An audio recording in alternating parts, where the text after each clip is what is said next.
You're listening to episode 350 of the Membership Geeks podcast, and today we're going behind the membership as I talk to Nicola Taylor from Makers Momentum Club. You're listening to the Membership Geeks podcast, bringing you proven practical tips and advice from the leading experts on growing a successful membership business each and every week. And now here are your hosts, Mike Morrison and Callie Willows. Well, hello there. Welcome to another episode of the Membership Geeks podcast with your friendly neighborhood membership geeks. I'm Mike Morrison, one of those geeks, and the other, many would say the better. I'm Callie Willows. Yeah. You've got to introduce yourself there. I know, I've got to say my own name. It's a novelty. Hey, you've got to do the cold open as well. We'll get used to this co-hosting eventually. Yes, well, host and co-host. Yes, we're still going with that. Assistant to the host. Assistant to the host. All right, this is a very special episode of the show because once again we are going behind the membership and talking to a real, live, functional membership owner. Functional. Yeah, with working face and working brain and everything. It's an actual real membership owner. Woo. I'm sure Nicola will be pleased to know she's got a working face. I mean, I think it's a compliment. Definitely. You have a face that works how it should. But yes, so for those of you who haven't listened to one of our Behind the Membership episodes before, or you didn't have the great pleasure of listening to the entire podcast we had Behind the Membership, which has been merged into this one mega show, it's basically, these are real conversations with real membership owners. No fluff. They're not on here to sell. They're not on here to brag about how amazing they are and how much money they've made. We're really getting into the nitty gritty, the down and dirty, the real stories and journeys behind membership owners. Good, bad, everything in between. And it's one of my favorite things that we do. And judging by a lot of the feedback we get, it's one of the favorite things for our audience as well. Yeah, I love hearing people's journeys. They're all so different and varied as well in what could be quite a similar industry, really. Absolutely. And every single month, we are bringing you a brand new Behind the Membership episode right here on the Membership Geeks podcast. So if you are a first-time listener, first of all, you picked a great episode to start with, but make sure before we get going that you hit that subscribe button in your podcast app to ensure that just like Aerosmith wanted, you don't miss a thing. Stop cringe. I know that cringy look on your face. Normally, if I record this on my own, I've only got my own cringiness to tolerate. Yeah. I was just trying not to break into song. Yes, please don't break into song. We don't want people to listen. We want them to subscribe. If you're already subscribed, if you're a long-time listener, you know we appreciate each and every nanosecond of attention that you give to us. And we are sure you're going to enjoy today's episode as Callie goes behind the membership with Nicola Taylor from Makers Momentum Club. So let's do this. Today, we're going behind the membership with Nicola Taylor from the Makers Business Toolkit and the Makers Momentum Club. A big, big welcome to the show, Nicola. I am really looking forward to talking with you about your membership today. Oh, thank you for having me. I'm honoured to be here. It's a pleasure to get this chance. And before we dive into all the kind of more interesting, exciting details, could you just give us an overview of what the Makers Momentum Club is and who it's for? Sure. So Makers Momentum Club is a business membership for artists, makers, and handmade business owners.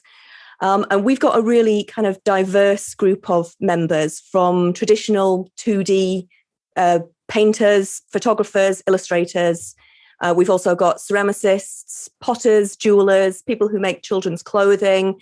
And then we've also got some members who you might not consider makers, people like bakers and even some authors as well. So what all our members tend to have in common is that they create something in their brain and then they turn it into a product, whether that's physical or digital, and then they sell that product to the public or to a shop that then sells it to the public. And so we tend to focus on people who are in the first 5 years of their business, because the membership is really focused on kind of like the fundamentals of business, making sure that you've got a product that you can physically make, sell, and make a good living from doing. And we try to get everybody to put in place those real business fundamentals that sometimes get skipped when you start a business informally, which is what a lot of makers do. So yeah, we've been running for about 5 years now, which sounds really kind of crazy to me to say. And we've been through a lot of different iterations, but that's where we are right now. That sounds awesome. I love that. And I love the variety it sounds like you've got of your members there as well. Yeah, I think that, the business skills that I teach and that I help support people with in the membership, I don't think are specific to makers, although we do cover a lot of things, getting your work into shops and galleries that are kind of specific to art and craft.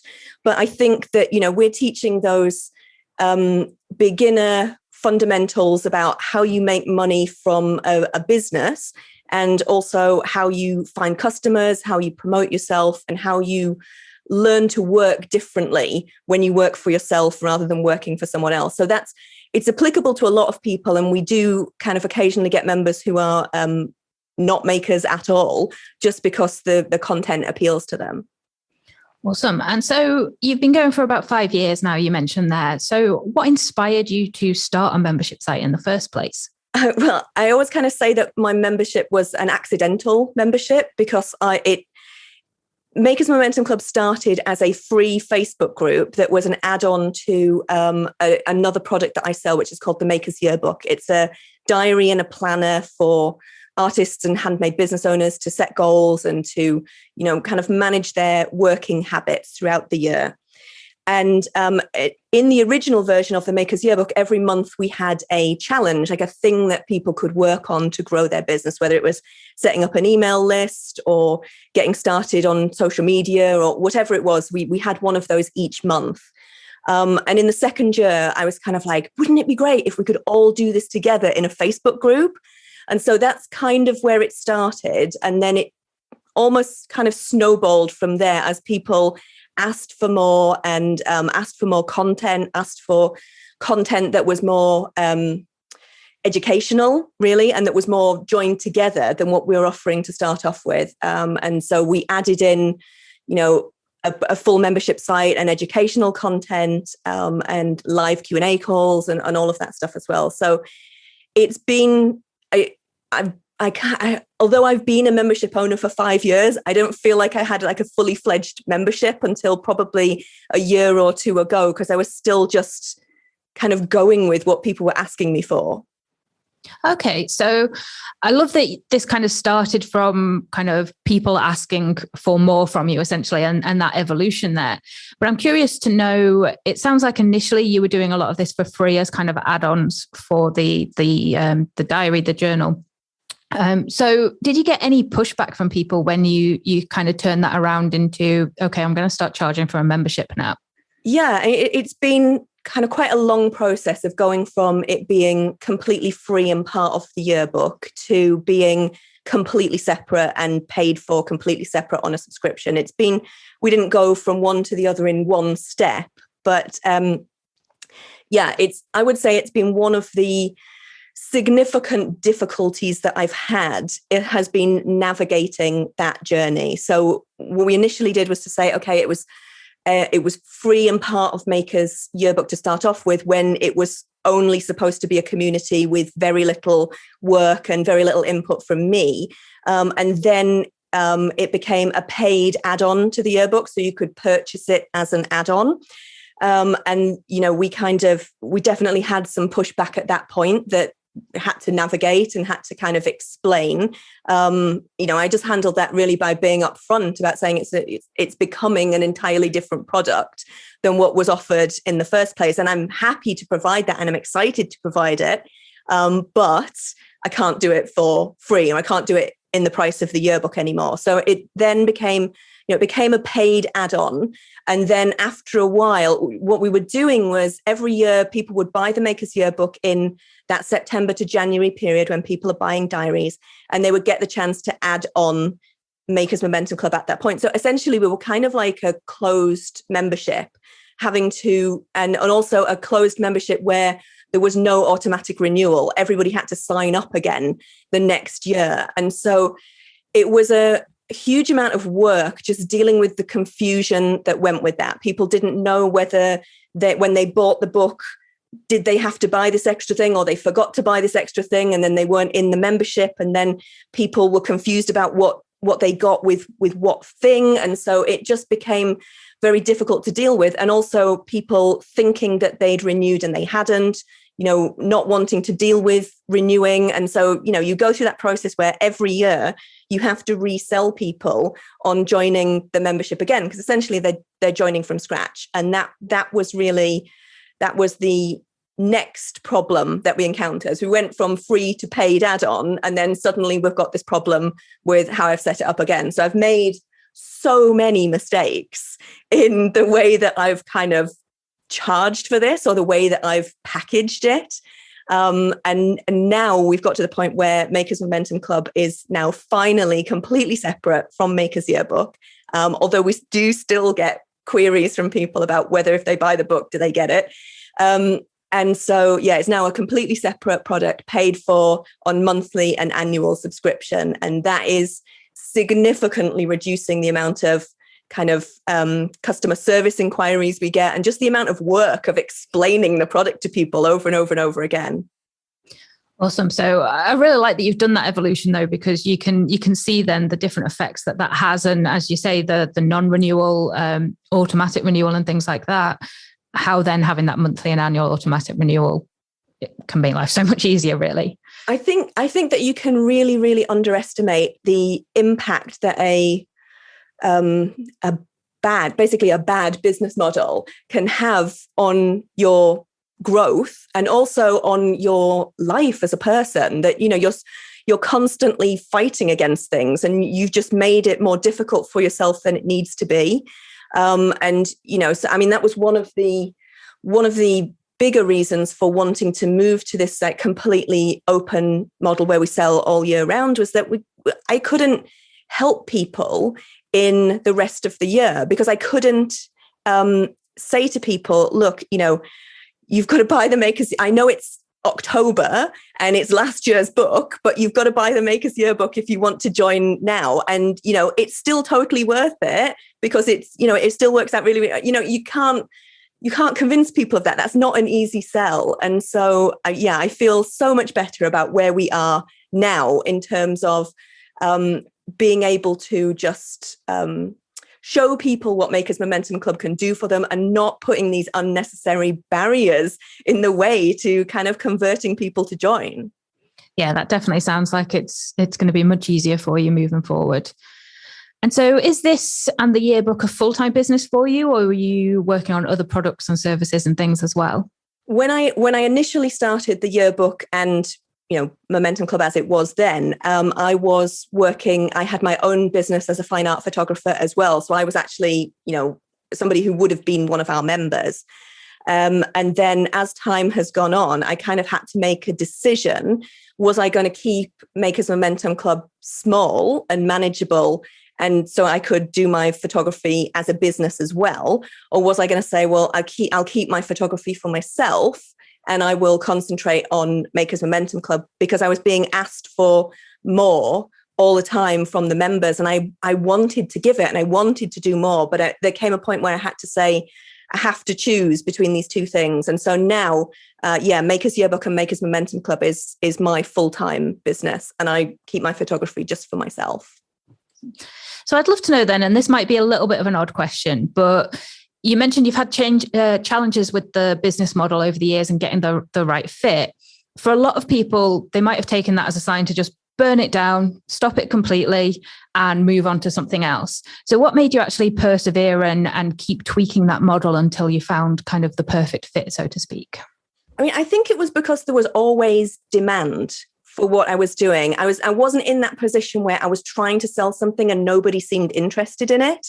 I was helping people because that's what I was just drawn to do.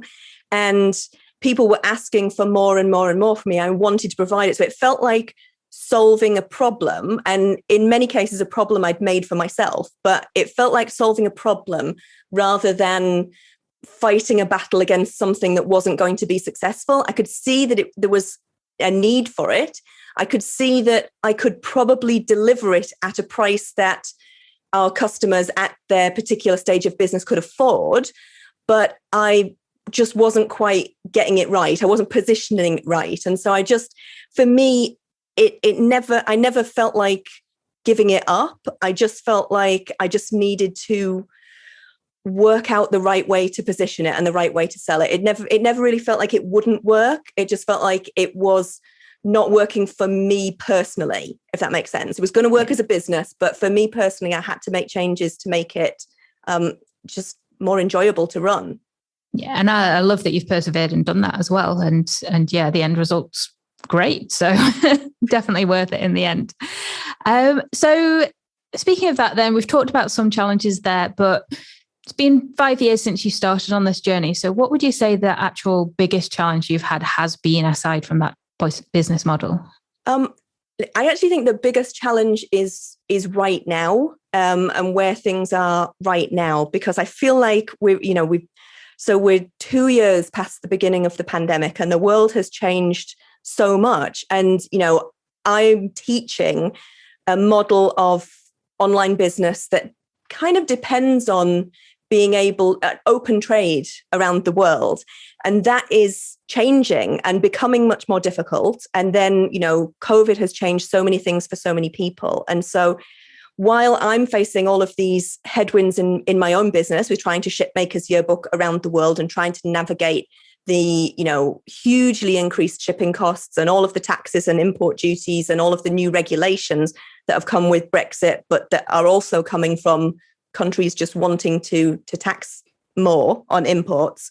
I'm navigating all of that, and my members are navigating all of that as well. And I kind of feel like we're in this moment where there's not they're looking to me for answers, and there's not a good answer to any of those problems and any of those questions. And that's not to say that it won't get easier, but it's not easy to hear that when you're in a membership and you're looking to somebody to kind of help you and, take their experience and translate it into something that can make things easier for you. So I think this feels like the most challenging time. And when I think about how I'm going to grow my business this year and how I'm going to manage the process of creating and delivering the yearbook, I don't know how it's going to go. And I feel like for my members, they don't know either. And there's very little I can say to reassure them. And that's a very difficult position to be in as a membership owner, to have to say to people, like, I don't really know what the solution is to this. And there isn't really a good one right now. But, let's try and do what we can do within these constraints. For me, that feels the most challenging thing that I've experienced since I started. And I guess you've kind of got a double-edged sword there, because in some ways having the membership presumably acted as a little bit of a buffer for you whilst there was all the issues with the product sales. And at the same time, the fact that you're experiencing this with your members as well, you're trying to figure it out for yourself with your own physical product.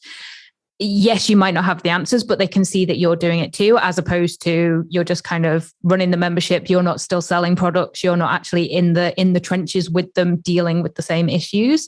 I would imagine there's kind of a lot going for that in terms of being able to actually relate to your members. Yeah, I do think that having Maker's Yearbook as a product, even though I'm designing that product and having it made for me, I'm not really a maker in the same way that they are.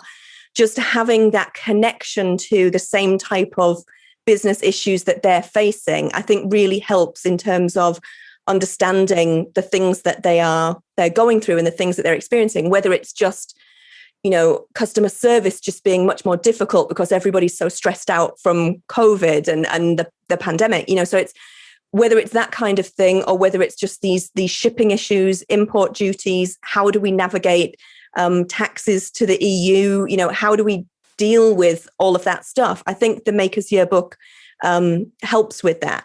I do think as well that for me, I actually don't know whether COVID was an insulation from it. I think product sales actually did pretty well last year. In 2020, early 2021, things were still kind of okay. I think it's from late 2021 to now, where things have got much more challenging.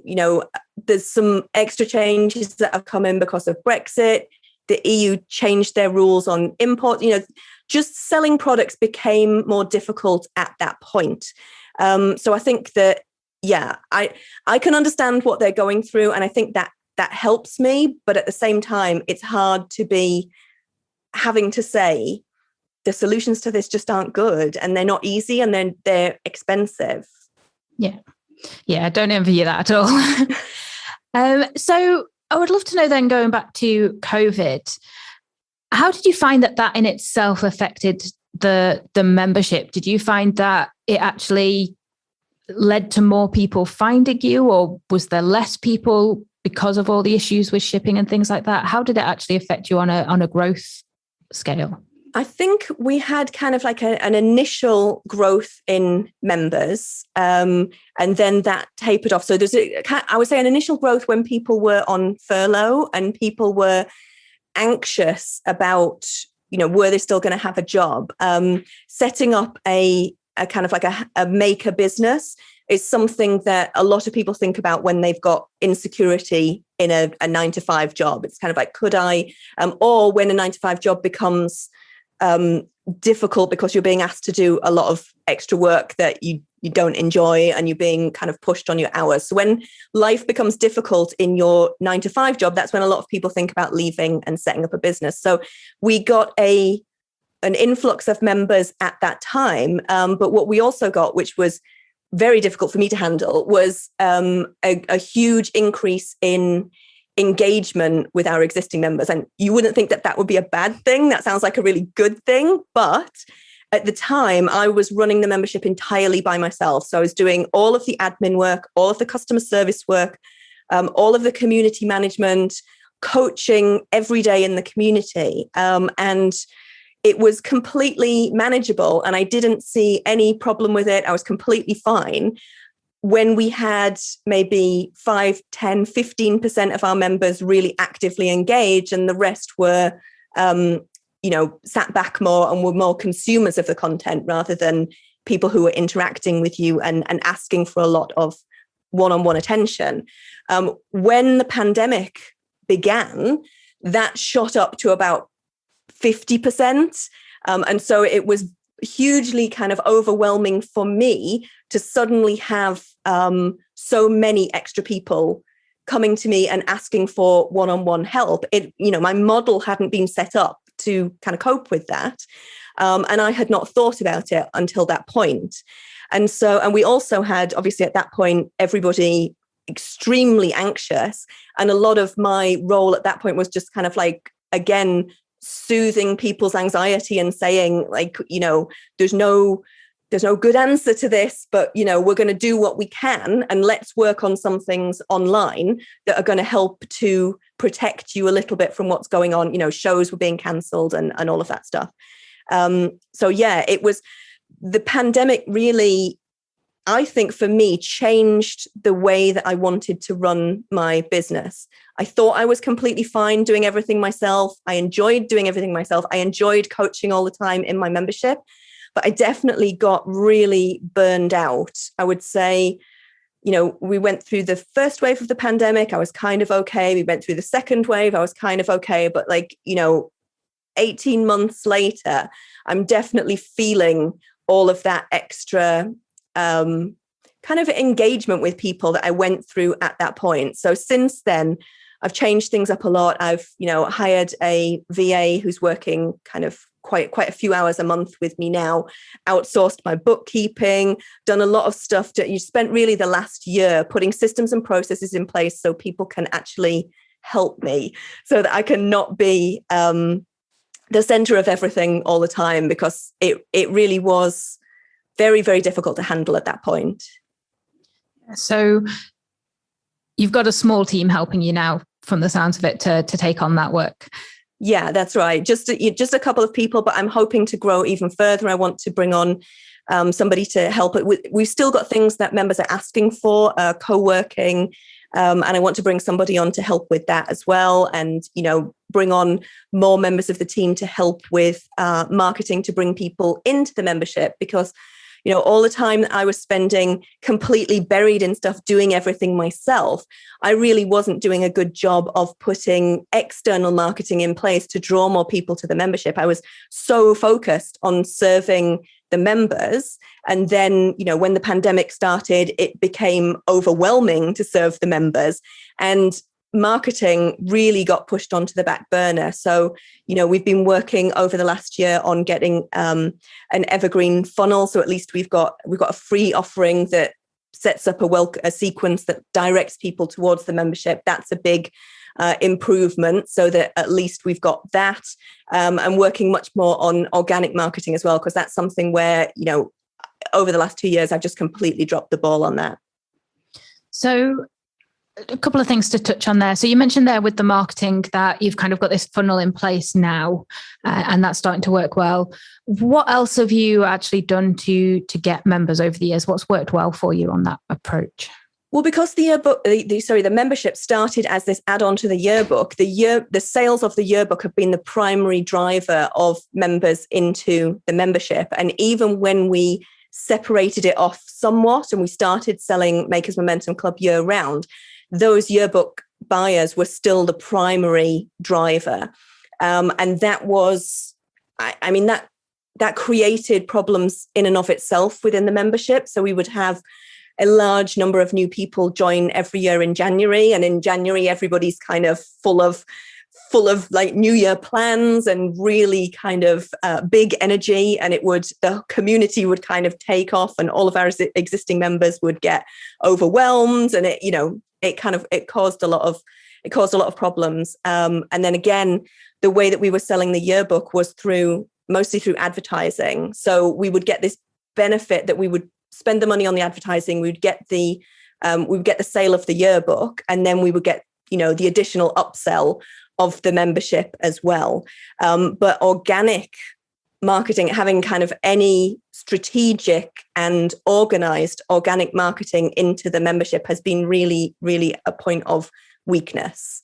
And, again, it was another situation where I was just like, this is growing, it's expanding, I'm doing all right, I'm not going to worry about it right now. But that's just, it's storing up problems for the future if you don't have those fundamentals in place. So I guess kind of like the last 5 years has been this process of continually trying to backfill the fundamentals that I did not put in when I first got started.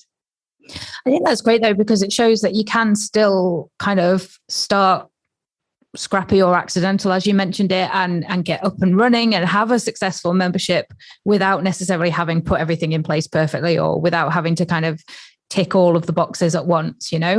Yes, it might be ideal, but you've got a successful membership despite having that kind of unconventional way of starting it. Yeah, I think that like I'm an example that you can do it wrong. You can do like most things wrong and still be all right if you are delivering a product that people want, and if basically you're giving your members what they want and what they need from you. You can get this stuff wrong and you can fix it. It's painful, it's not comfortable to go through this, and you can end up doing a lot of explaining to people who've been members for 4 years that suddenly everything's different now. But I think you definitely can do it, and so you don't have to get everything right from the start. So I'd love to talk a little about retention then, because you've mentioned a couple of times about kind of keeping members happy and members asking for things. And so I'd love to know, how are you keeping members happy? What are you doing to keep them coming back month after month? I think that the thing that I've worked the hardest on for retention is the community. So we have a Facebook group for our community, and I've run that in a way that I'm not sure everybody would do. I've been really kind of militant about the atmosphere and the vibe in the community in a way that's probably in some ways slightly hindered engagement.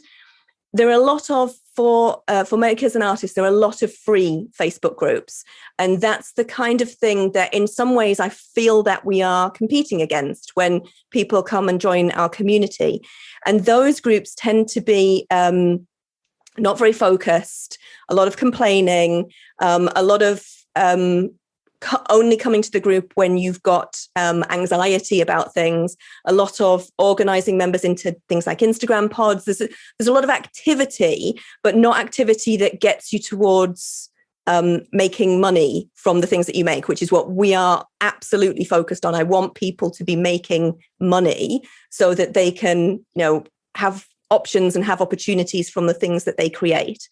And so I want the community to be all about action and about taking action and always to be constructive. And so that is, I've worked really, really hard on that to create that vibe. And I think when we were smaller, it was difficult because it definitely did hinder engagement. People were a little bit unsure about what they could post and what was allowed and what wasn't allowed. And we seemed to have so many rules. People would sometimes complain about that, I don't know what I can post and why is it like this? But I knew that it was powerful to have a group of people together working towards the same thing, but that power could be diverted towards things that weren't as constructive if I wasn't really, really careful. And so I've worked really, really hard on the community. And I think now, after several years, obviously I'm better at managing it and handling those situations as well, but also our members are it's just a lovely community and people are so helpful and supportive of each other. And a lot of members are doing the work of pointing other members towards content that ordinarily I would be doing. So, and I think that has created this space that is, the content is useful and the content makes sure that everybody understands what they're supposed to be working on and what things need improving in their business, but the kind of like the cheering on that they get from other members and seeing other members' achievements, like I just think that keeps people happy and that keeps people maybe taking action in a way that they wouldn't necessarily do if they were just consuming the content. Awesome. And you mentioned the engagement boost that you got kind of with COVID and things in the members community. Is that something that you've seen stick around or has that then tapered off again? No, it definitely tapered off. It felt in many ways very similar to the January engagement boost that we would get every year when the New Makers Yearbook members joined. That it was there was a lot of people there who were full of I just want to say that kind of like contagious energy of the time that in January is all about optimism. And at that point was all about anxiety. And so I think that, that energy doesn't last. And so people would do a few things and take some action. But I think the members that we have that are really engaged in the community now are people who've been building over years, who are just steadily going through the content that we've got, just every month doing a little bit of something extra, and then they're just starting to see the results. And then those people become the biggest advocates in your community for continuing to stick around and actually encouraging other people to consume the content as well. Yeah, happy members are your best marketing asset. Yes. So I would love to know then, you mentioned there about content. Are you actually still producing new content month after month, or is there kind of a base library that people go to? So we have, I produce new content. So our content is still called a challenge. It used to be in the yearbook that we had a challenge every month, and we still call those, I guess they're more like mini courses now, but we call them challenges. And I put out a new one of those every other month. When I started, it used to be every month, and that was a little bit, it was overwhelming for me. And I think it was also overwhelming for members. So now I do a new one every other month. And on the in-between months, we recap a previous one.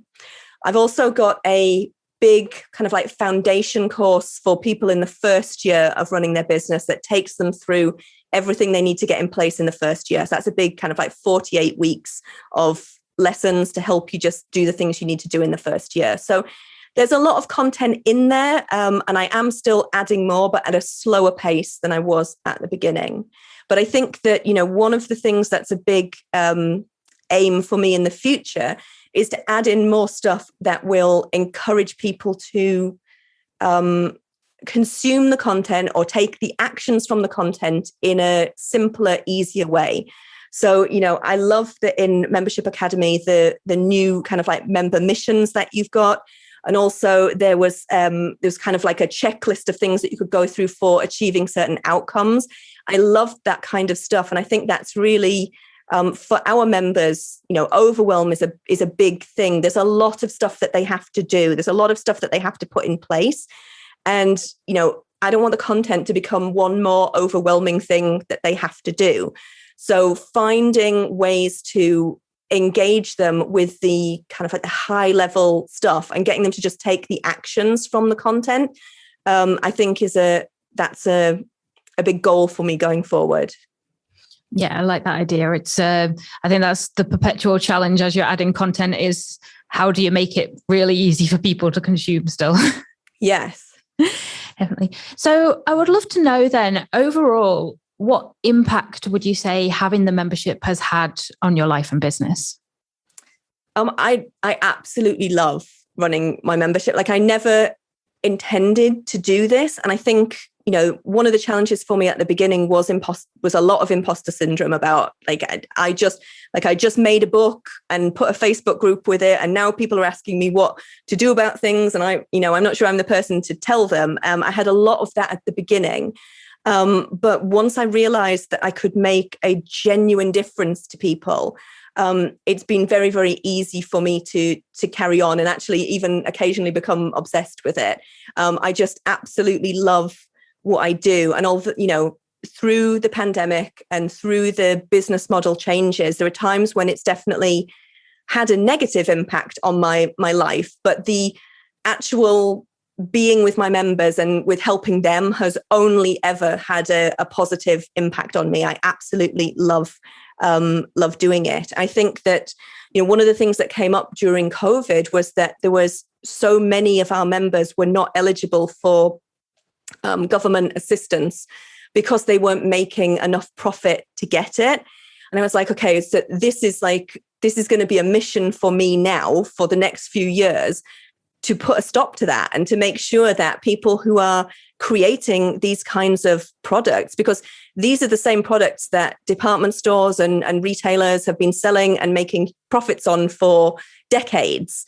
But the people who create them and the people who create them and then try to turn them into products themselves are not making any money and are not getting paid. And, that's not right. And I want to make sure that I can help to change that. And so it's had a hugely positive impact on my life doing this. And I get a huge amount of fulfillment out of being able to watch people go through that journey of starting out and not feeling like they can do it, and then just putting a few things in place and seeing actually it's not as difficult as you think it's going to be. And so much of what is stopping you from being where you want to be is about confidence and about mindset and about being able to just ask for what you need from the people who buy from you. I love that.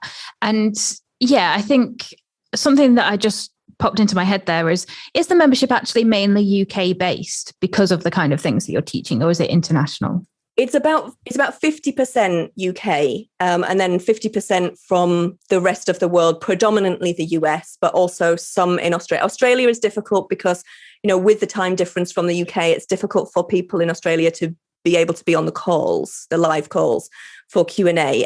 But yeah, it's probably about half UK. But I think that we don't teach any legislation, no taxes, none of that stuff. I'm not qualified to teach that. And also it's just so different for all of our members. So we really stick to the fundamentals of business, which are pretty much universal wherever you are in the world.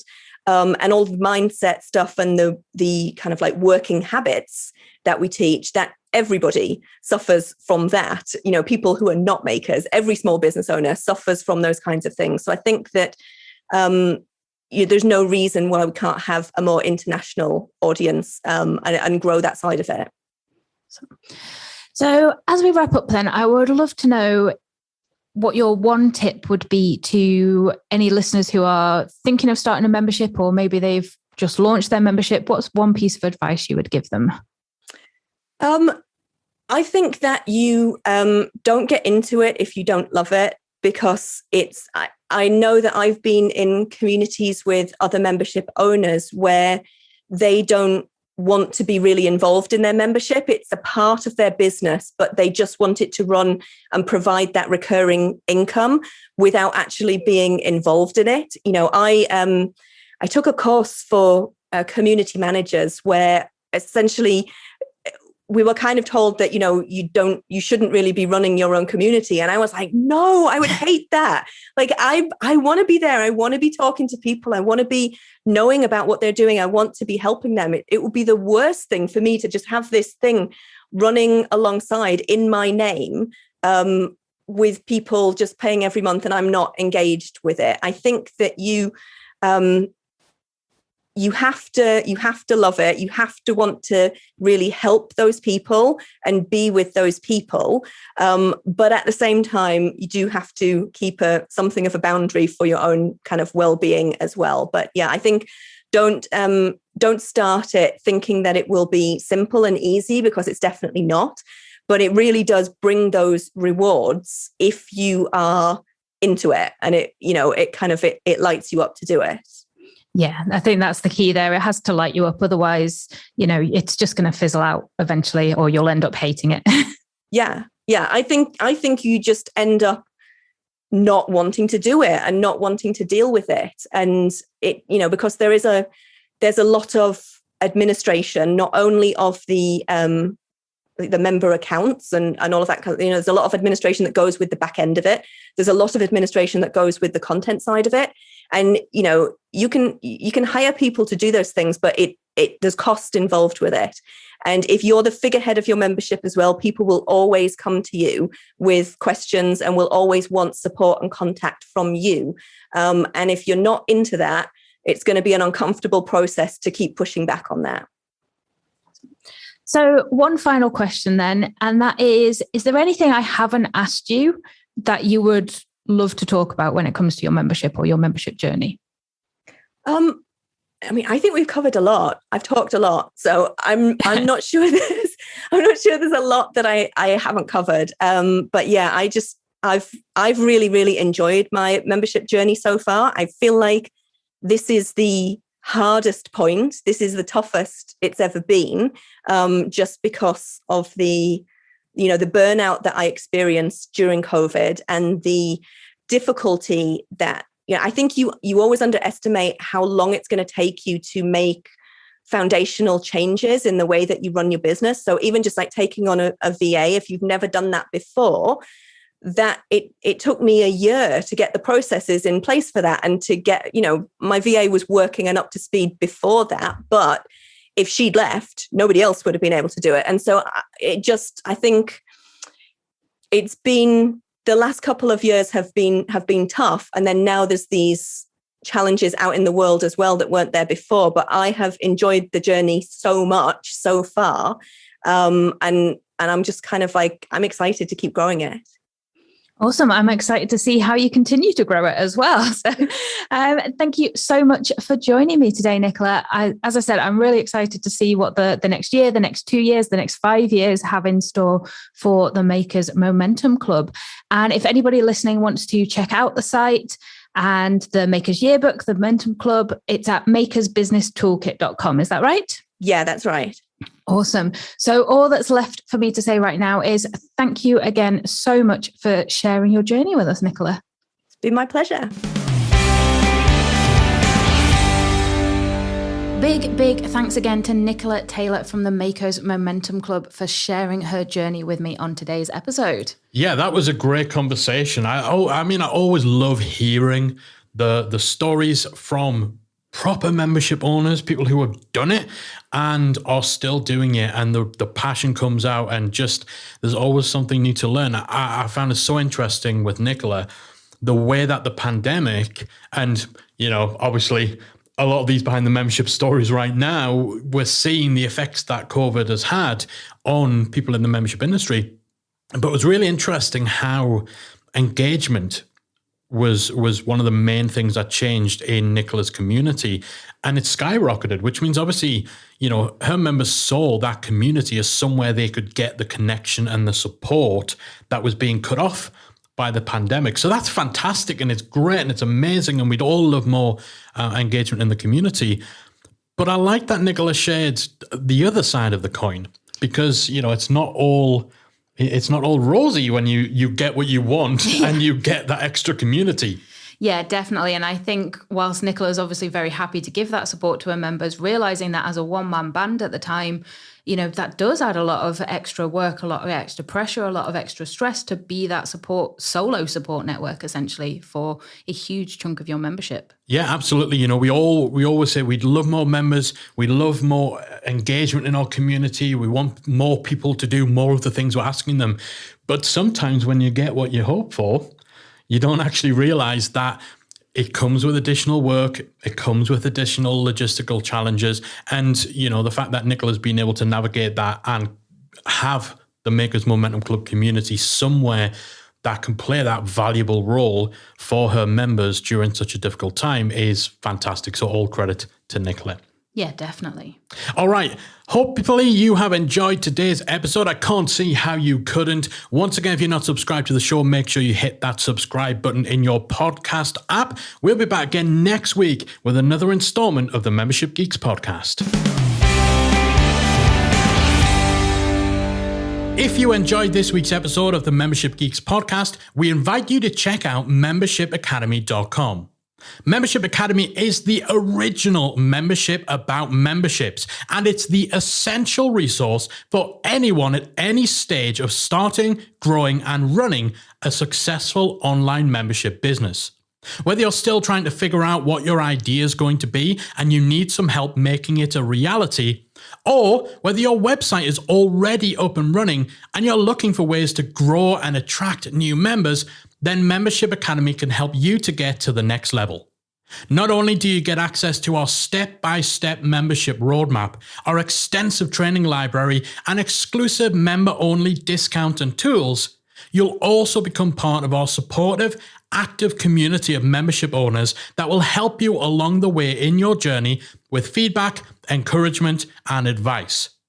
All of this and more make Membership Academy the #1 place to be for anyone looking to start, manage, and grow a successful membership business. Check it out and join the community at membershipacademy.com.